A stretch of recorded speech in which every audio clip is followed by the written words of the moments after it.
Tunggu kejutan. Ditulis oleh sang begawan media Dahlan Iskan, mantan Menteri Negara BUMN, dibaca dan diunduh dari joasjb.com. Mau BBM, kilang tidak cukup. Mau listrik, tagihan naik, sedang solar cell masih mahal. Karena masih harus beli baterai untuk pemakaian malam hari. Ada tawaran yang lebih menarik, tapi lagi-lagi datang dari negeri yang mungkin Anda kurang suka, Tiongkok. Awalnya saya memilih menunggu dengar gempar temuan Profesor Dr. John Goodenough yang dari Texas University itu, yang sudah berusia 97 tahun itu, yang akan bisa membuat baterai litium baru yang 10 kali lebih kuat dari litium lama, yang ia sendiri yang menemukan lebih 40 tahun lalu itu ketika ia masih muda. Pun harganya dirancang hanya sepertiga litium lama. Begitu optimis waktu ia mengumumkan 2 tahun lalu, baterai litium baru itu sudah akan ada di pasar 3 tahun kemudian. Itu berarti tahun depan. Tapi sampai hari ini belum ada kabar kelanjutannya. Kabar terbaru memang muncul tahun lalu, tapi yang terkait dengan Nobel.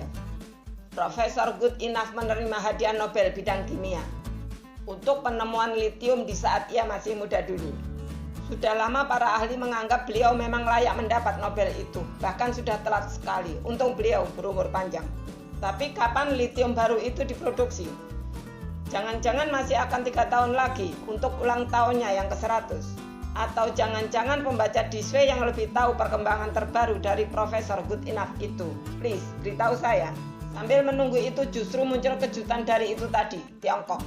Dari sebuah kecamatan paling utara di Provinsi Fujian, di Kabupaten Ningde, yang wilayahnya bergunung-gunung. Di pinggir pantai, sepanjang 200 km menghadap ke Taiwan. Disitulah pabrik baterai terbesar ketiga di dunia berlokasi. Contemporary Amperage Technology Co Limited, yang dikenal dengan baterai CATL, yang produksi per tahunnya mencapai setara 1000 MW. Minggu lalu CATL mengumumkan sudah siap menerima order untuk baterai lithium ion dengan kekuatan baru, bisa tahan sampai 2 juta kilometer. Artinya 5 kali lipat dari kekuatan baterai lithium terkuat sekarang, atau setara dengan pemakaian sekitar 20 tahun kalau sehari dipakai 400 km. Baterai mobil listrik yang sekarang umumnya akan rusak setelah dilakukan charging 6.000 kali. Kira-kira tiap 5 tahun harus diganti kalau mobilnya dipakai tiap hari.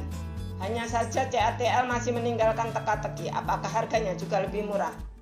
Hampir semua mobil listrik sudah menggunakan CATL di samping Panasonic, BYD, Samsung, dan LG.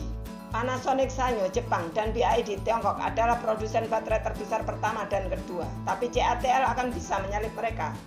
BMW saja sudah memesan CATL senilai sekitar 80 triliun rupiah untuk mobil listrik Mini dan Inex milik BMW.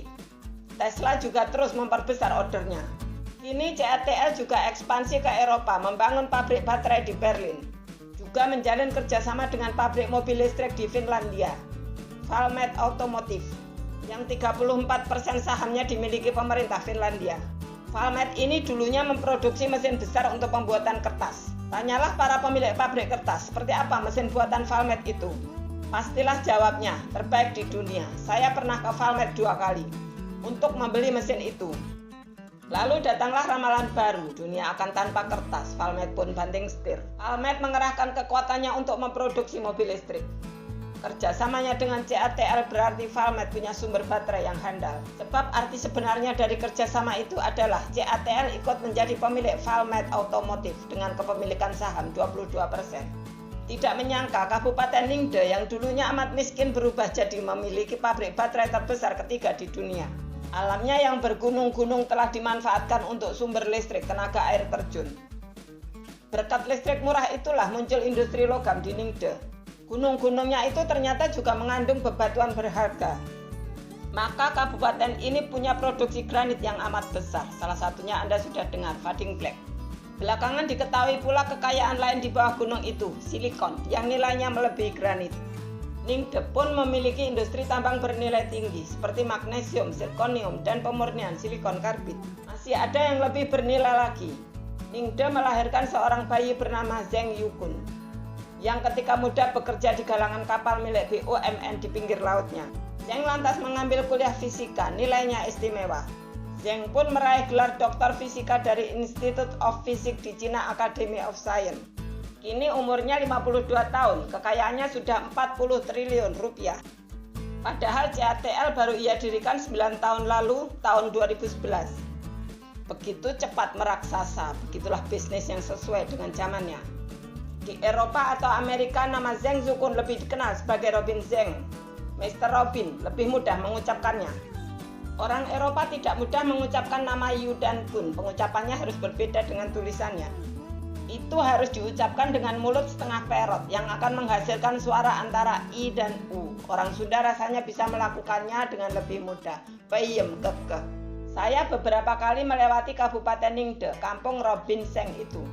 Yakni saat dari kota Fuzhou, ibu kota Fujian, ke kota Ningbo di provinsi Zhejiang, melewati kota Wenzhou. Saya tidak menyangka di sini bisa dihasilkan baterai begitu besarnya. Baterai memang masa depan energi, semua kendaraan akan beralih ke listrik. Masih akan ada bisnis besar lain, energy storage. Produksilah listrik di siang hari ketika matahari bersinar penuh. Simpanlah di baterai untuk dipakai malam hari. Bagi Zheng, masa depan kita itu ternyata adalah masa kininya. Terima kasih sudah mendengarkan Disway hari ini. Semoga bermanfaat dan menginspirasi. Jangan lupa subscribe, klik lonceng, komen, like, dan share. Sampai jumpa di Disway berikutnya. Ada pertanyaan kepada Sang Begawan, link ada di deskripsi.